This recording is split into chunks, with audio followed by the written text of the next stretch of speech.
Hey everyone, thank you so much for joining me today. My name is Lauren with the Coffee Cake Quilt Company, and today I have day number 24. We are one day away from the grand finale of Jenny's Countdown to Christmas. If you are new here, go ahead and join us for days 1 through 23 posted here on our YouTube. Like and subscribe to continue seeing more.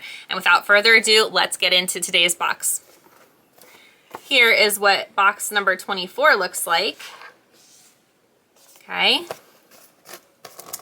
I have no idea what this could be, so it's very light. Ooh, interesting. Okay, hey, you know, this might be from Jenny's most recent trip, her and Ron. Okay, what does it say? Let's see. It says, this basket was dyed and hand-woven by skilled weavers in Rwanda.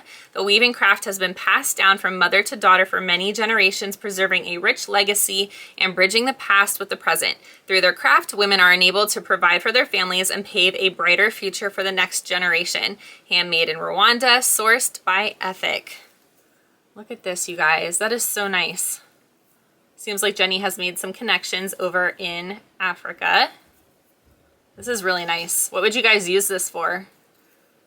I have some like different Bernina feet, and I have my sewing seam guide and things like that that I would definitely stick in here. Just handy things to have next to my machine. I love this so much. This is beautiful. Thank you so much, Jenny, for this gift. I really love this so much. All right, let me know what you guys think down below, and I will see you tomorrow for the grand finale, day number 25. Bye, everybody. Have a great day.